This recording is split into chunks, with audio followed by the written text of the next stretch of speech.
What's up everyone? Alex here. Sorry for not posting videos over the past couple of weeks. Things have been super busy for me, and I appreciate your patience as I work through these matters. If you want more updates about what videos I'm working on, or what's on my mind, please consider following me on Twitter at @MyBacklogBattle for the latest updates. Now that that's out of the way, I want to talk about Yakuza Kiwami 2. I've been playing the game for the past few days now, and instead of previewing every single thing that I'll be going over in my review, coming soon, I wanted to focus on one of my favorite aspects of the game, which is the return of the Cabaret Club minigame. First debuted in Yakuza 0, the Cabaret Club minigame came with a compelling story about a fledgling club trying to make it big in a competitive field. It also became the best way to make money in Yakuza 0, and that hasn't changed in Yakuza Kiwami 2. In fact, the Cabaret Club minigame in this game is a more streamlined version of the original, complete with new mechanics and quality of life features that makes playing this even more fun and fulfilling. That said, here are the things that Yakuza Kiwami 2's Cabaret Club does differently from Yakuza 0. For starters, the wealth indicators have been revised. Poor and average wealth still exists in the game, but instead of wealthy and mega rich, they're now replaced by rich and tycoon respectively. In addition to this, a new request indicator has also been added.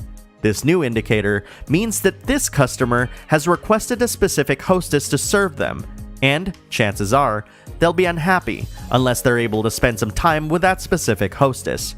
A small change, but one that can really make things challenging for players. Looks ratings have been revised as well. No longer do players have to decipher what a triangle, circle, or X means when it comes to ratings. These have been replaced by more straightforward letter grades, with C being the lowest and S being the best. In addition to the usual looks and styles ratings, potentials have been added, bringing a new element to the minigame. Potentials are passive abilities that can affect how your hostess performs while on the clock. These passives can either be helpful, such as being able to recover HP while not at a table, or detrimental, such as being more likely to cause trouble. There are a total of 4 positive and 2 negative potentials, and you can obtain them, or even remove them if they're negative, just by leveling up your hostess.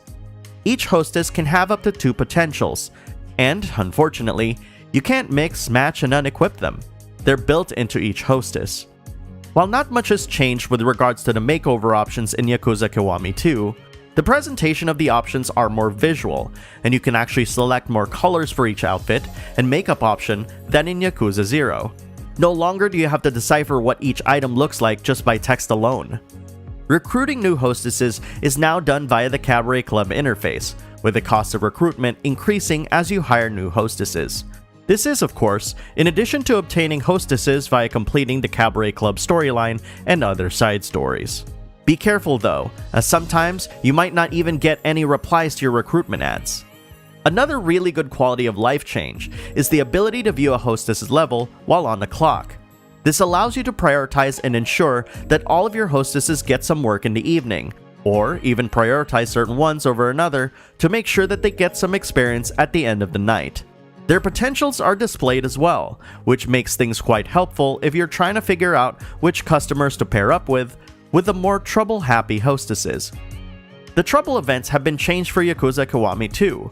No longer do you have to figure out what to do in order to appease your hostess or customer. Instead, they play similarly to the support events, asking the player to identify the proper violation and reprimanding the customer. As with support events, being able to identify the problem quickly will result in a better outcome. Lastly, an oil baron might show up at the end of your shift once you take on more difficult challenges.